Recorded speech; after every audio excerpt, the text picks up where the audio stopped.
Jimmy, what's up, buddy? Hey Daniel, how are you, man? I'm doing well. Thanks for joining me. I feel like we have a lot to talk about anytime we catch up. We've already been catching up actually before we started recording. So there's a bunch of stuff. We're both kind of swimming in the same pond and doing a lot of the similar stuff. But today I kind of wanted to hone in on this idea of entrepreneurship and physicians and these problems in healthcare that exist. So I emailed Jimmy. For you guys listening, you wouldn't know this. I emailed Jimmy. I don't know how long ago it was, a few months ago or something like that. And I'm Yeah, like, I got these ideas. I'm like, what do you think? And it was like, boom, entrepreneurship is great. It's a great solution to the problems in healthcare. And here's some other ideas. And I think I even said it is the solution. I think I worded it you exactly like did. that. I think you did. Entrepreneurship is the solution to the healthcare problem. And then I had a few other ideas. Like I talked about direct care is a great example of that. And I think that will be the catalyst that will change the direction of healthcare for the better. And so mostly your response was in agreement, except for the point that I said about, I think you had issue with the part about the solution. hmm So maybe we could start there is I'll kind of throw out my ideas on what I meant by like the solution, and Sure. then maybe we can go back and forth on that. Yeah, let's do it. Sweet. So what I was thinking is that when I say the solution, I think the system is really strong in America and probably everywhere, but like the system is huge and it's strong and it's an entrenched system and it's political and it's like regulated and it's extremely slow to move, right? Like it moves like a slug and it's resistant to change and it's incredibly profitable. There's a ton of money being made. So there's very little incentive for internal changes to happen, at least at the moment. And so I personally believe that it's going to take some outsiders busting out of there to encourage the change. And I think physicians are far and away the best suited to make that happen. So that's what I mean by like, it has to involve physician entrepreneurship. I think we kind of agree, and I said it a certain way, but I think not everybody's a physician entrepreneur. Like, not everybody needs to do entrepreneurship, but I think it's like the trailblazers, like the people that jump ship and are like gonna go do a thing a different way and have the courage to go do that. That's like necessary. I see that happening a lot, which is kind of cool to see, Sure. but like that is necessary. And then what happens is that introduces more competition. Like the system gets a little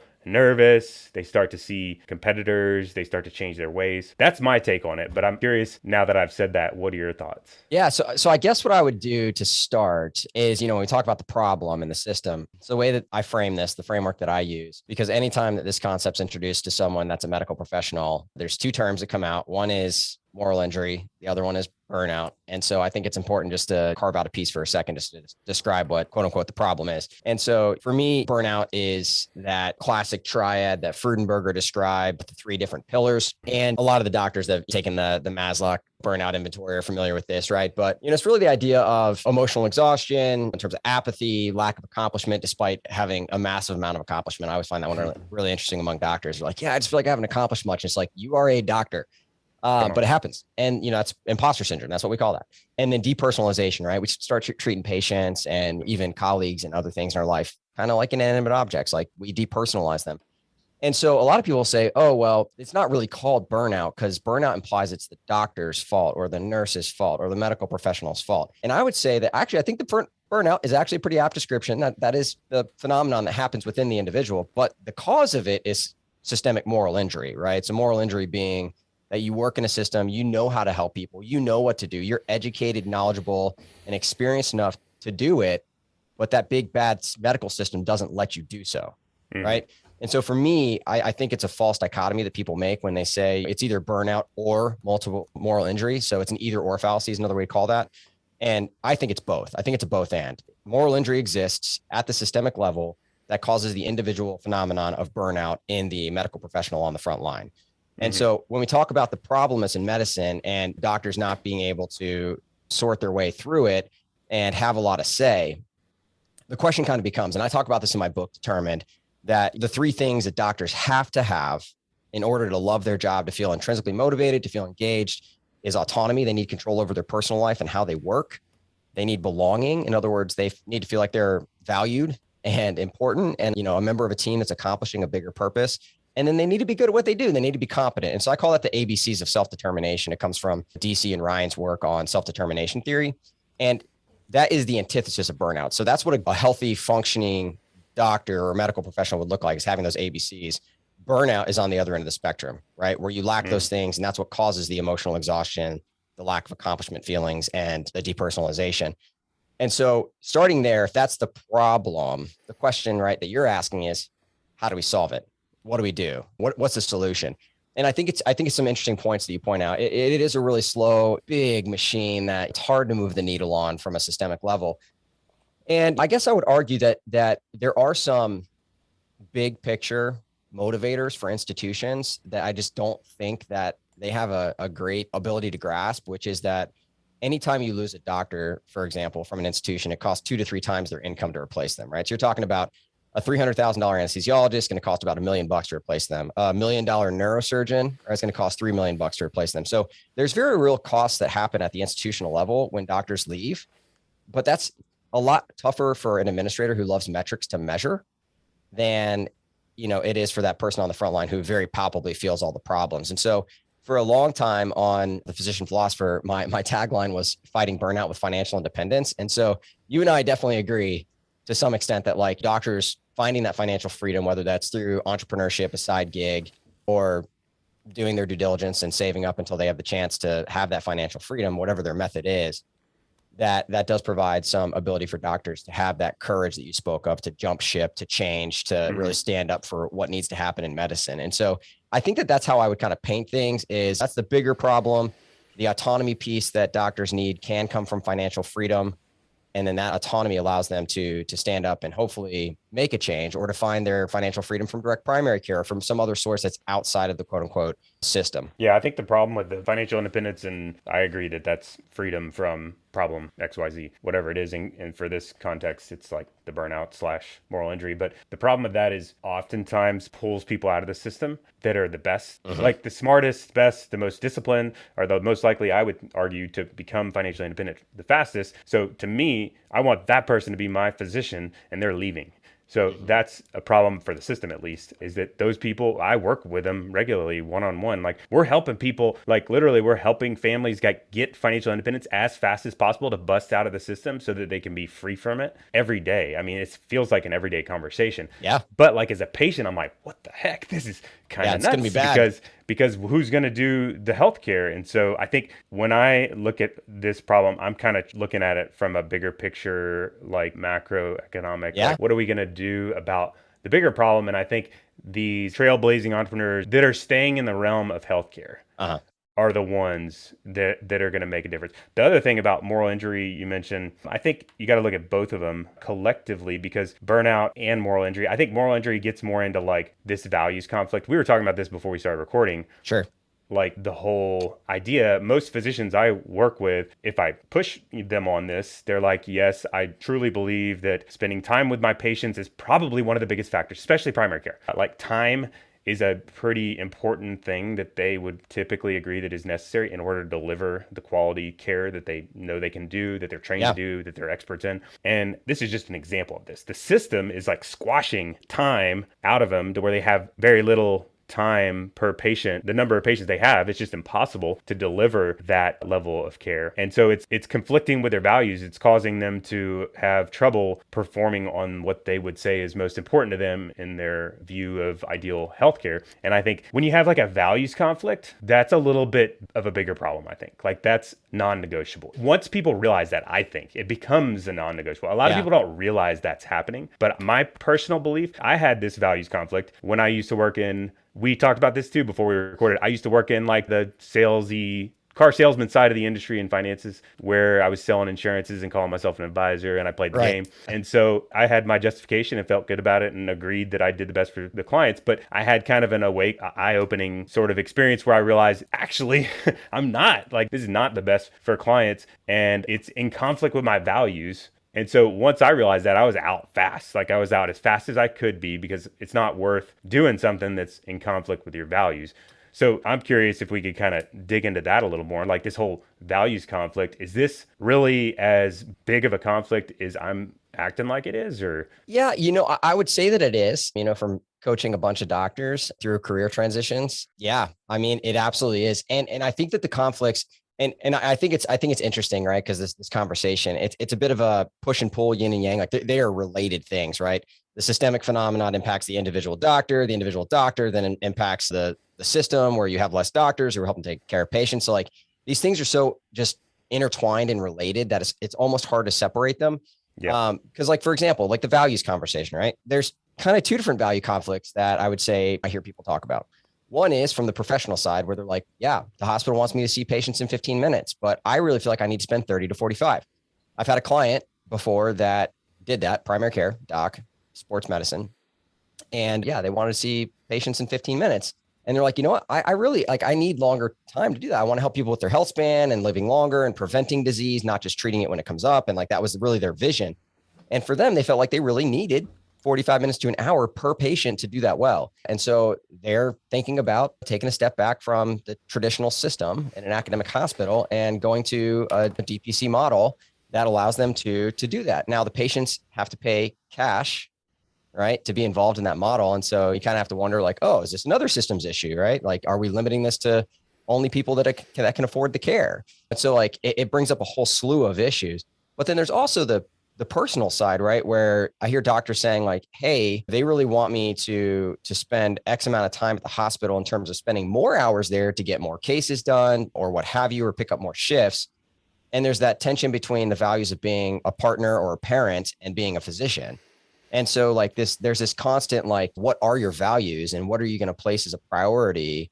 And when those things conflict, like who's going to win, right? And so it causes internal strife because, you know, it's this constant battle of figuring out like, oh, if I do this, like, what does this say, right? If I don't stand up for this change that I know I feel like the system needs, what does that mean, right? And if I do stand up, what's going to happen to me, right? Am I going to lose my job? Are they going to reprimand me? Is my license at risk? And so when doctors don't have that financial freedom piece, there's a lot of doctors with some really great ideas who are scared to death of what would happen if they did what they felt like they actually needed to do. And I know publicly saying that, like, you know, is not going to be, it's going to be a very hot take, but doctors are human, right? Doctors have bills to pay. They have families to feed just like anyone else does. And so they're worried, you know, if I do what I need to do and I take this risk, what happens to my family, right? And so it's a super complicated thing, but yeah, absolutely. The values issue is there.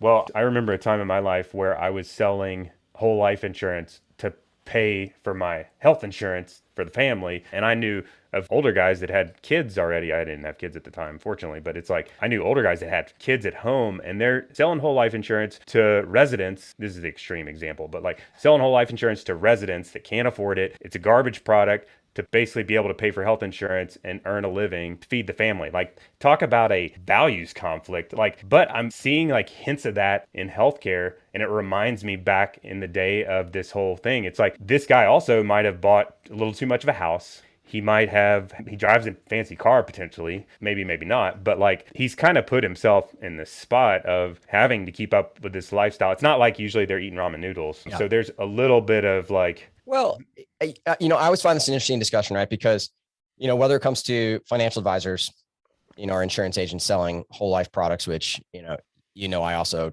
don't like. And so if anyone's heard me speak in this space, I'm not a fan. And so, you know, that said, like, you know, what I always tell people is like, they're not bad people, right? Like they've got bills to pay, you know, mouths to feed. But what I will say is that good people in bad systems do bad things. Right. Correct. And so when they're in a system like that and they're in a situation where they do have a big house and they do have bills and they do have kids going to college and they have things that they have to worry about, you know, good people in bad situations do bad things. And, you know, it's been studied, you know, the most famous example being like the electric shock experiment, right? That they did to try to figure out like, why would normal German citizens who were good people be complicit in genocide during World War II? Like, why would that happen? And so they asked the question, they did the study and, you know, put them in a room and they didn't realize it, but they were going to be the person administering the shocks to, you know, another study participant who wasn't really one. They were part of the study. And they found out like, you know, going up the shock board from like mild, moderate, severe to like lethal shocks, that normal people, if they got paid like an equivalent of what is, you know, $20 today, would walk in and a large percentage of them would find out that if an authority figure standing behind them told them that they had to keep going, that a large percentage of them would actually administer a lethal shock to another human being. Right. And so like when you're put in a situation like that, where you're a decent person, you're a normal person, you're put into a bad environment, a bad situation with authority figures telling you have to do certain things, it turns out humans will do that. And so when you have these value conflicts and that, the edicts are coming from on high from these big hospital administrative positions, and the threat is your job, Right. right? I mean, it's not that different, to be honest with you. And I'm not comparing it to World War II, Nazi genocide. Like, that's not what I'm doing here. But what I'm saying is, when doctors or insurance agents or whoever are working in a system that's broken and demand certain things that go against their value system, there's something called ethical fading that will happen. You'll still maintain that you're a good person and you'll do bad things in that system. And this is a psychological phenomenon that happens to humans. And so we know it exists. It's been studied. It's been shown. And, it's a problem. It really is. Yeah, I can verify that. I saw it firsthand in both different, not really in all my experience in the industry. And it's a interesting thing. People never really say they're doing bad things. Like, that's just not natural, No, but they'll do bad things and say that they're doing the right thing and they'll justify it because they justify need it. to sleep at night, just like you and me. And, Correct. and so, and they legitimately believe they are doing what's best for people. And they have a hard time stepping outside themselves and saying, huh, But you're the average of your five best friends. Or another yeah, way of looking at it is you're the average of the people that you spend the most time with. So if you work all the time, for example, the people around you are influencing you heavily. In other words, the system has a lot of influence on you, especially if they're paying, your salary. Like, yeah. that's like added baggage into the equation. And so if there is a conflict there, that's going to kind of start to rub off on you. Yeah, but I think the benefit is, and what you're getting at with your argument, right, is that if there are doctors that go into the entrepreneurial space while still being attached to medicine, and there are more and more of those doctors that do that, there are going to be more and more doctors who spend time with those doctors, right? And then that's how the needle starts to move, because you have this cadre of people who see, oh, that's possible, that I can do that, and then I can Correct. make things change, right? And as that group grows, there's this grassroots effort that then can, hopefully, eventually put pressure on the system and change the system. So that power of five, or the people you spend the most time with argument, can be beneficial, but historically, doctors haven't been doctors and entrepreneurs, right? Right. Like this is a newer thing in the last, 5-10 years. I guess maybe if you exclude real estate, which is more traditional, I guess people have always been involved with that to some extent, but not for the same reasons, and definitely not a lot of the other things that doctors have stepped into in the last 10 years. Yeah, I mean, I think doctors can do whatever they set their mind to if they believe that once they kind of decide they're going to do something. A lot of it is mindset, and that's my opinion, is that a lot of that is mindset. And when you're super smart, like, you have a pretty big leg up. Like, go hang out with some of the average entrepreneurs. Like, my buddies that are entrepreneurs, they're not the smartest. I mean, we'll talk about it too. Like, they're not the smartest guys in the class, but they're like pretty courageous. Like, they'll like take risks. Yeah, man, I've spent so much time coaching on this one topic. So, like, the thing that prevents doctors from stepping into the space, like, on the outset, is fear. They are afraid of failing, right? Yep. The amount of courage that it takes as a physician who has, I mean, let's walk the classic road of a doctor, right? Going through undergrad, getting great grades, going to medical school, doing everything they're supposed to do, taking the exams, passing them, like, they have this very straight and narrow road with, blinders on, that they have to, like, go through all these hoops. And it's very guided. There's not really, like, as long as you put the work in and do what you're supposed to do, for those that make it, like, they have this story that I've always been successful. And yeah, they've probably had some hurdles. They probably had some triumphs, some obstacles they had to overcome. But then when they get done with training, right, and now all of a sudden there's not like hey, this is the next step. Like, now they're like, well, what do I do? Right. Mm-hmm. And some of that is like, well, I could do this traditional thing that's set in front of me, or I could do this other thing that scares me to death, has the possibility of failing, but I know has the possibility of making me happier. But I'm not going to do that because doctors don't fail. And I'm not willing to risk failure to go pursue that. And so, like, that, Yeah. that fear, which is why, on the Physician Philosopher podcast, the tagline, start before you're ready, start by starting, start now. It's because you just have to get going. Like, that inertia, that activation energy that doctors have to overcome in order to take that leap is massive. But when they do, and they land on their 2 feet and they realize, oh, I am actually really smart, and oh, I actually can learn from failure. Like, this isn't the end of my world if I fail. They can be some of the most successful entrepreneurs, but that first step of getting started is Mm-hmm. so hard for so many doctors. Yeah, fear is, I would agree, fear is the most common hurdle if you peel back the layers on things. And even if somebody might be saying, like, I'm doing the right thing, I'm working in the system, my job's okay. But I typically see, like, the symptom I see a lot of times is like because we get to talk about like aspirations and what's most important and goals in the future. And I start to see people like lose a little bit of excitement in the future. They're just kind of like dull to I mean, they're like, retire at 60, I'm just doing the grind. Like they lose, it's almost like they've lost the hope in the future a little bit. And it's either that or sometimes they're like hardcore fire. And Yeah. those are two, like, to me, like big time.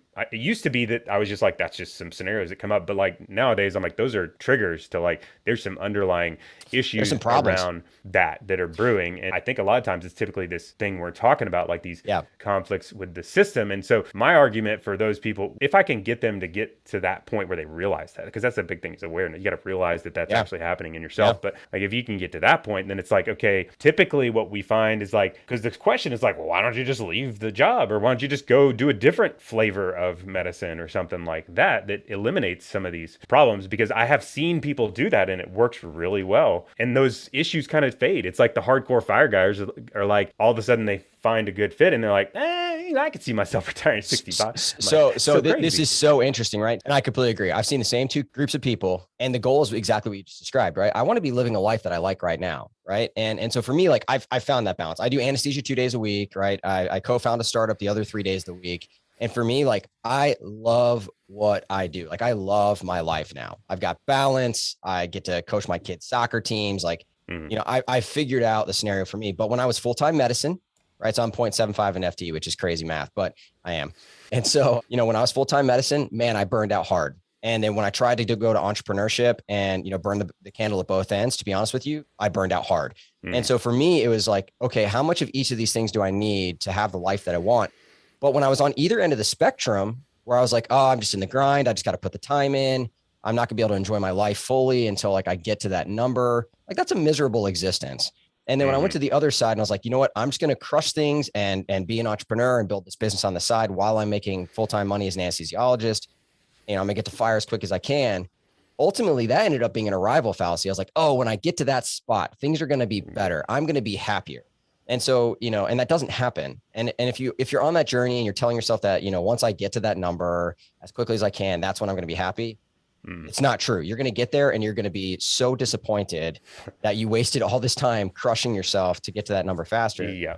And on the other side, you just stay stuck in a job where you're quote unquote grinding it out to be happy someday. That's much further down the road. And that's not a great existence either. And so it is that key of finding out like, how do I design this life in a way that allows me to enjoy my life right now where, like I actually enjoy working. Like this idea of work-life balance, I think is pretty stupid. Like I just have balance. Like I work as much as I want. I'm with my kids as much as I want. I have balance, and work is a part of that, right? It's not like they're separate things. I share my work with my kids. I share, like that entire piece together. But I will say that the key is what you're getting at, which is, life planning. It's intentionality. It is not going through the motions. It is not crushing yourself, hoping that this existence you're creating in 5 years from saving every single penny that you can is going to be better, right? That's not an intentional decision. You're just wishing away your current year so that you can hope to be finding that pot of the gold at the end of the rainbow in 5. It doesn't exist. It's not there. You're not a leprechaun. Yeah, I think all of us get to this point where you are like just burned out, or whatever you're gonna call it, burned out or like fried or weighted down, or you're like unhappy, dull, or you've lost the flair or that kind of thing. You've lost that love and feeling. Is that what you're trying to say? That's right. You've lost. No, I'm not gonna do that. And I think so. We were talking about this before too. Another show that you did was on the importance of rest, and I think that's critical, like also to bring up in this whole, especially when you're getting weighed down and you're feeling that burnout sort of thing. And so maybe we could talk about that a little bit. That show you did, and the book you were talking about on that show was the Ruthless Elimination of Hurry.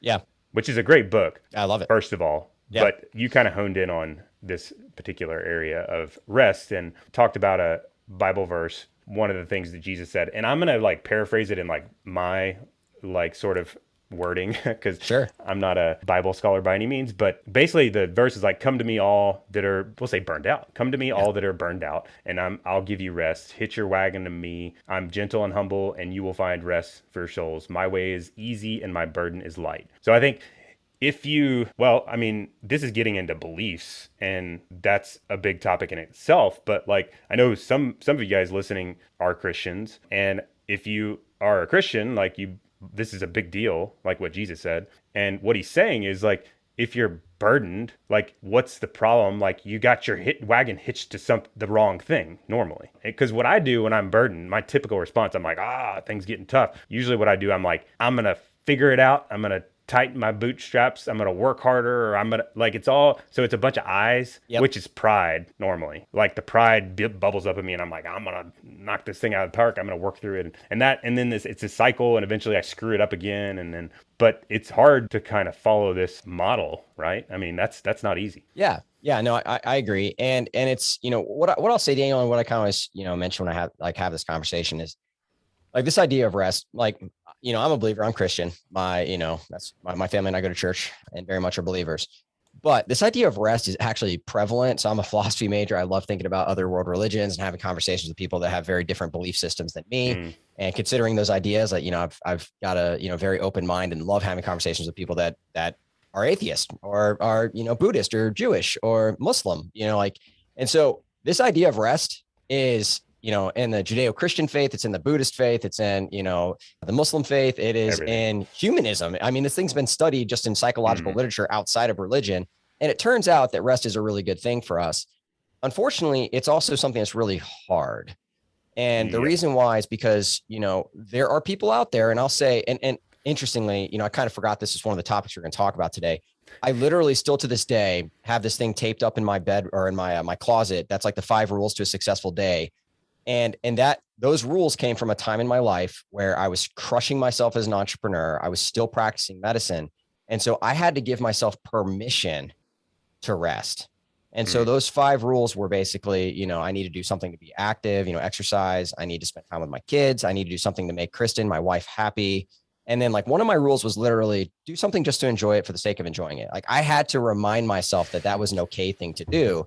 And that still exists in my closet upstairs from a couple of years ago. And the reason why is because, there's always more to do. Like the to-do list is never ending. And so for me, I had a really hard time separating like, okay, when is rest okay? Like when is rest, when do I deserve rest? And it turns out that there's this distinction, right, between being lazy and rest.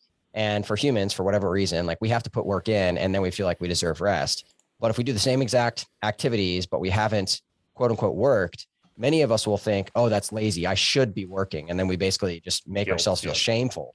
Yeah. Like, like I'm so ashamed. I should be doing work right now, but I'm playing pickleball, or whatever, whatever And happens. you can't even like get into the moment because you're so much on that. Yeah. Yeah. And so that's the thing. Right. And so, in that verse, another translation of it basically talks about taking, not the Daniel translation. Yeah, not the Daniel translation, but one of the key phrases in there is to take my yoke upon you. And for those that don't know what a yoke is, like that's a thing like you put around like, an ox's neck to help them plow. Right. So a yoke was a device of work. Right. So like he's actually calling you to like, hey, put this thing that's required for work on your shoulders. And you're like, hold on. We just talked about me being like heavy laden and burdened and weary. And you're telling me to put this thing on that I work with. And what he's trying to help you realize is like, actually, not all work has to be heavy. Like there's a way to make this light and easy. And part of the solution is not doing it on your own. Right. But at the same time, like this idea of rest, anybody that's an entrepreneur that is being honest will tell you that the moments of inspiration when they're like, oh, that's the next thing I need to do with my business, or, oh, that's the next thing I need to do with my career, or, oh yeah, this one idea would be so great. Dude, you are riding a bike, you're playing pickleball, you're listening to while you're driving in the car, you are on vacation on a beach in Cabo, right? Like you are not crushing your soul 70 hours a week at the hospital when you're coming up with these great ideas. That's not when that happens. Right. It happens when your conscious mind has a chance to take a break and you are resting, that you can not only get rejuvenated, but figure out what's my path forward. And so, rest is good for so many things. And a lack of rest is toxic. It's completely toxic. But Yep. in the culture of hard work and hustle, which is what's been preached for a while now, people feel like, oh, but if I rest, like, that's not good. I It's like, think actually, it's the opposite. I think if you have no rest, so look at your schedule. Everybody look at your schedule. I mean, when I look at my schedule, I can kind of, to me, that's the best way to decide how much rest do I actually have. And so when you have no rest, the problem with that is I think that you can't change. Like you're paralyzed when you have no rest because you're in the grind. Like you're just on autopilot. There's no time to reflect. No. And you just can't. So I work, I have had this conversation with a lot of physicians that are so committed and, paralyzed by work in part because of this whole resting. Like they don't have a second to like think, because when they get done, they're like, I gotta put the kids to bed, and then I gotta eat dinner, and then I gotta, spend some time with my wife but this is like in a 5-minute window when they're already under on their sleep that they need to have, and they haven't worked out. And so they're like torn in a million different directions. So you can't improve, I don't think, unless you have this built-in rest into your calendar. Yep. And your calendar is a great indicator. It's like a lot of, because you'll be like, oh, do you get enough rest or whatever? Because people are always like, I'm busy. I mean, I say it myself. I'm like, what's been going on? Been busy, But I think people would also say, well, if somebody pushed me and they're like, Daniel, you get enough rest, I'd be like, yeah, sure, I get enough rest too. It's all good. But people just say things a lot of times. The true test is like, show me your calendar and we'll see if you get enough rest, or look at your calendar yourself and we'll see if you're earmarking enough rest. And that's where you can make big progress. Like you said, with entrepreneurs, like that's where the light bulb goes off. Yeah. A lot of times in the strangest, for me, it's like in the shower, I'm like standing there doing nothing. Yeah. No, I mean, that's exactly right. And the irony of that show that you're alluding to is, looking back at when it was published, this was right before I went like on you can call it sabbatical. Like I basically stopped podcasting for 3 months to take a break and to write a book. But I got to write the book on my schedule and when I wanted to. And trust me, when I say writing books, like that requires rest. Like you're just not going to come up with ideas that you want to talk about without like having time to rest. And so, that was actually a really tough time for me. Like I was at my wit's end, burning out bad again for the second time. And that rest, like I got to the point where I was like, I have to take this. Like I cannot keep this stressful grind going anymore, and so that was a moment in my life where I had to be honest and take that step back. And we all get there, like I can't say all of us, but a lot of the doctors that I talk to get there, right? And they're like, okay, I don't know what needs to change, but something has to change. Like this is not something I can continue doing. And in order to go through that process of thinking through like, okay, what is that next step? You have to be able to step back. Right. You have to have time for rest, whether it's in the shower or you take a week of vacation, right, or, you go on a hike and leave your cell phone in the car, right? Like you have to have time to sort through these things. Yeah. The other part about that we hit on a little bit, but I wanted to mention too, is like the hitch your wagon part, or the, the yoking part. Like the question is like, what do you hitch to now? Like everybody's got their wagon hitched to something that's pulling them. And so maybe it's like the system, like the healthcare system is, you're all in on that. Like that's your thing, or, whatever. Your smartphone can be part of that. I mean, like that, you got your wagon hitched to your smartphone. Cause like, oh yeah, I'm bad about that one. Yeah, I am too. It's cause you just can't, it's designed scientifically to like suck in your attention. Yep. But like awareness of like what you have your wagon hitched to, and saying, so if you're a Christian, you're like, no, I gotta hitch my wagon to Jesus as the example and like follow that model. Instead of this model of like hitching my wagon to the world or the culture or whatever it is. Just that awareness though of what because it goes back to the influence thing. Like we're all kind of like feeling this pull towards cultural influence and following what we're connected to, and for better or for worse. Yeah. So in hospitals, the way that I explain this to people who haven't had this experience yet, because I had this 2 or 3 years into my career, and honestly, it's what caused my massive pivot into entrepreneurship, like really going in with both feet and, committing to that, is you're going to have an experience at some point where, I think Vagabond MD, he wrote a blog post, an anonymous post on my site years ago now, but he basically says like the hospital will not love you back. Like you can pour your blood, sweat, tears, time, all of it into the hospital, into medicine, and it will not love you back. And if you haven't had that experience yet, where like you've done everything that you can, you've checked every box that you could, you've worked as hard as you possibly can, and like your career has something happen or doesn't have something happen that you were working toward, that's going to happen. And I remind people, and some people like really resonate with this and some people get pissed off by it. But to me, this is a fact, which is that, if you died tomorrow, that hospital where you work would replace you the next day. Your parents, your kids, your spouse cannot do that. Yep. Right. So when you hitch your wagon to the field of medicine and it becomes more than just a job or a profession, it becomes your identity. That is when you have a problem, right? That is when you find out, when medicine divorces you in some way, that you're like, wow, I was way too in deep on this. Like I was totally sucked into the matrix. I should have taken the other pill, right? I should have gotten out of this like sooner. Right. And so when you hit your wagon, you have to hit your wagon to things that, are your identity. Right. And so if you're, religious, that's going to be, part of your identity. If you're married, hopefully that's part of your identity. If you have kids, if you don't have any of those things and you're, you identify in some other way, shape or form, like your identity has to exist outside of medicine. And unfortunately for a lot of doctors, like being a doctor is who they are. And man, when that ship starts going down, they're going down with it, and not realizing that like that sacrifice, like they would replace you tomorrow. So that's not the best thing to probably hit your wagon to, right? You're building your castle on sand in that situation. Correct. Yes. Not a lot of love there. And I mean, but that is how it is. It just is what it is. And it's good to know that and reinforce that. Those are wise words. I think that's a good spot to end it on, and always a good conversation. We covered a lot of different topics, which is always fun for me. Yeah, Daniel, I always enjoy this. It's been fun. I wanted to talk about your new business idea, but I'm cut off on time. So maybe we can circle back at some point when you got this new startup going, and and we'll start to break that down a little bit, because it sounds exciting. So I'll tease that. So in the future, we'll circle back and talk about that. That sounds great. I would love to talk about Attend in the future, and look forward to hanging out on the show in the future some other time. Awesome, Jimmy. I appreciate it, bud. All right. Thanks, Daniel.